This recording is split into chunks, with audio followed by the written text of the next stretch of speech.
Hello, everybody. I am Melissa Forziat of Take the Doughnut. I'm a keynote speaker and I do this Take the Doughnut interview series.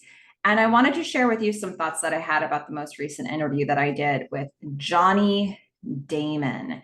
Johnny, of course, is a former Major League Baseball player. He won the World Series twice with the Red Sox and then with the Yankees. And for context, I actually grew up a Yankees fan. I lived in New York. Grew up on Long Island. And when he won with the Red Sox, I was living in Providence, Rhode Island. I was going to college. And so around me were all Red Sox fans. So I've been very immersed in his World Series wins. And so something about that really resonated for me. But the story I wanted to tell you today about, how I'm feeling about that interview is that this is actually the second interaction that I've had with Johnny. And the first one I had because I used to run an event called the Asian Hall of Fame for 5 years, 5 installments of the event from 2014 to 2018. I ran that event year round. We planned the event year round. I ran all the marketing for it year round. And then, we'd have a weekend where we'd have activities. We would honor certain people who were of Asian or Pacific Islander heritage. And it was a wonderful time each year. And so one year we honored Johnny Damon. He mentioned in his interview that he has Asian heritage. And so he was an honoree in one of the installments of the event that I ran. And the thing about having honorees for an event, for a weekend long event that I was in charge of, is that the closer and closer you get to that event, the busier you are, the more fires you're fighting, the more people you need to take care of, the more questions you need to answer. It becomes very chaotic when you're running an event, any event, all events.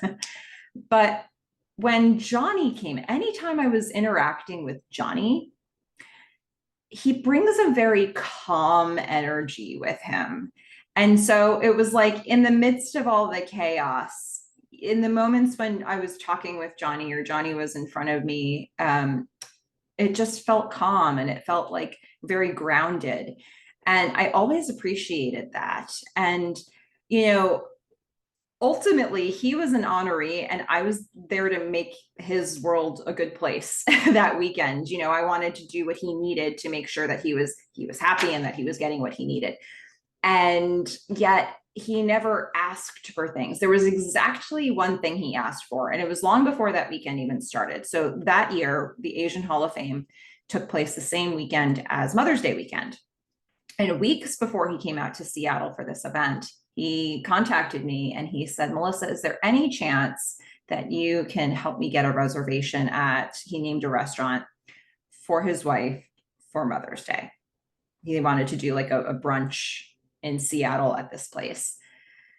And it wasn't a particularly hard thing to get for him. And it was the only thing that he asked for. And it wasn't even for him, and that really struck me. He was coming for us to honor him. And he was making my life easier every step of the way.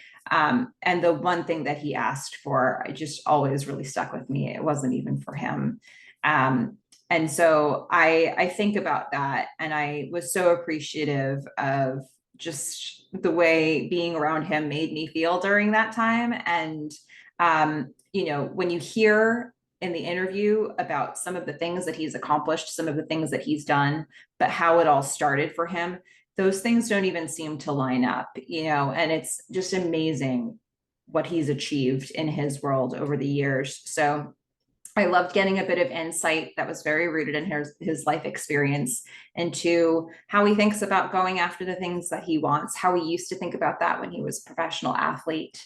And, I hope that you enjoy that interview. I hope that you feel that calm, grounded energy that I always feel when I'm dealing with Johnny Damon, and enjoy it, right? Go out there, get inspiration, and get donuts. Bye, everyone.